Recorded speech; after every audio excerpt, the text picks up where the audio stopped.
Hello and welcome to episode 2 of Political Ideologies and Philosophies. On this episode, we're explaining my personal political ideology, which is fascism. Okay, fascism. It was mostly well known because of Adolf Hitler and Benito Mussolini. It is a form of radical authoritarian nationalism, characterized by dictatorial power, forcible suppression of opposition, and control of industry and commerce.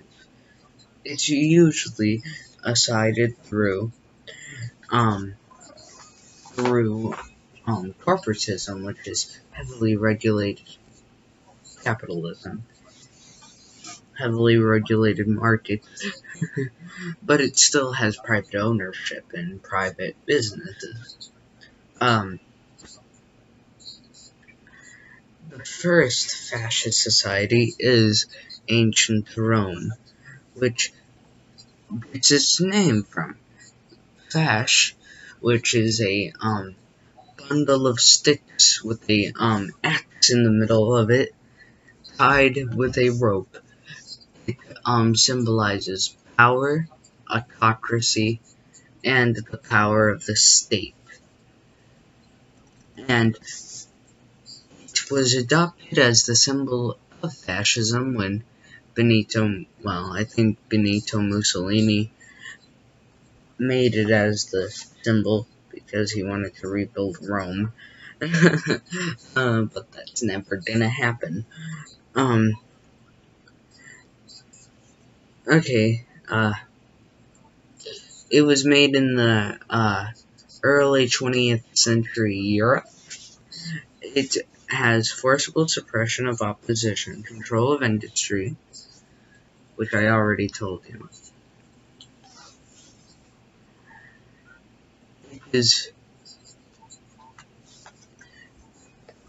It believes that liberal democracy is obsolete and must regard complete mobilization under totalitarian one-party state as necessary to prepare a nation for an armed conflict. To respond effectively to economic difficulties, such a state is led by a strong leader, such as an autocrat, and a martial government composed of members of the governing fascist party. Forge a national unity to maintain a stability and orderly society. Fascism rejects assertions that violence is automatically negative in nature, and political violence, war, and imperialism as a mean that can achieve national rejuvenation. Fascists believe and advocate a mixed economy and principled goal of achieving autarky and protectionist, interventionist economic policies.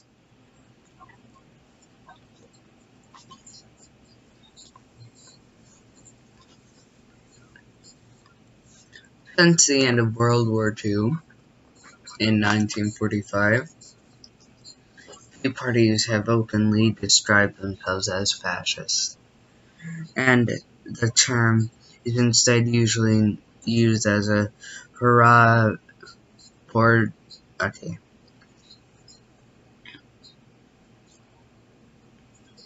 as a insult by political opponents.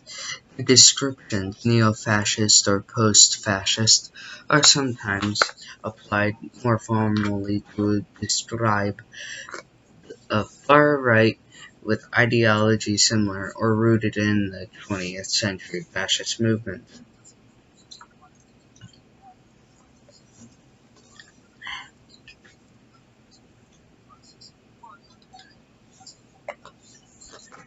Okay, let me get up the corpratism tab.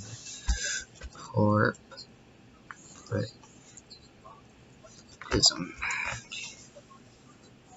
Corporatism is an organization of society by corporate groups, the agricultural, labor, military, or scientific syndicate, killed on the basis of common interest. Pope Leo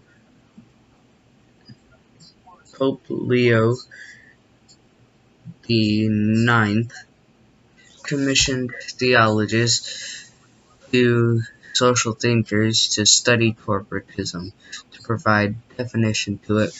In 1884 in Freiburg, the commission declared that corporatism was a system of social organization that has its base in grouping of men according to community, other natural interests and function as true and proper organs of the state. They direct the coordinate labor, capital matters, and common interest.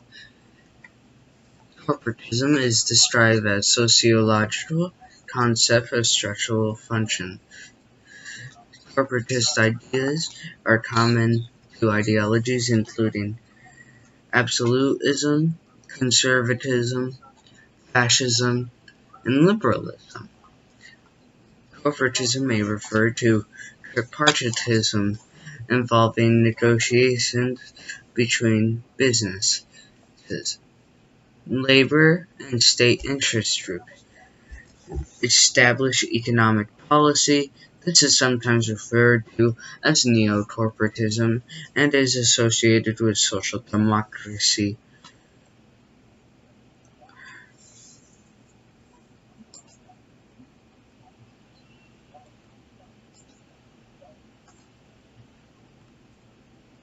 Common types: kinship corporatism. Kinship-based corporatism emphasizing clan, ethnic, and family identification has commonly been a phenomenon in South Africa, Asia, and Latin America. Confucian society sometimes based upon families and clans in East Asia and Southeast Asia. Considered to be types of corporatism, China has strong elements of clan corporatism. Islamic society is often referred to strong clans on the basis of for community basis corporatist society. Okay. Biology. In psychology and biology, researchers have found a presence in corporate groups, social organization amongst animal species. Research shown that penguins are known to reside densely populated corporate breeding grounds. Okay, time to go on to politics and political and political economy. Sorry, I can't speak today. I'm so sorry. Ancient Greece developed early concepts of corporatism. Plato developed the concept of totalitarianism, communitarianism, corporatist system of natural-based classes of social hierarchies that would organize based on function, such as groups would cooperate to achieve social harmony, emphasizing collective interests while rejecting individual interests.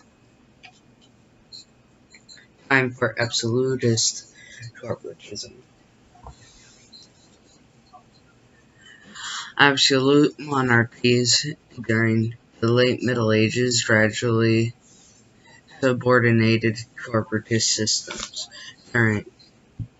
and corporate groups and authorities centralized absolutist government, resulting in corporatism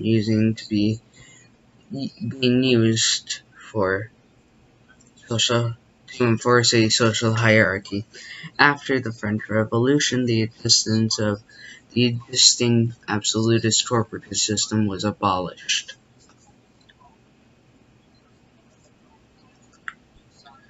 I'm gonna go on in the next video.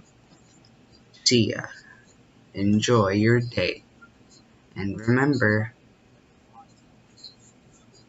be polite to everyone.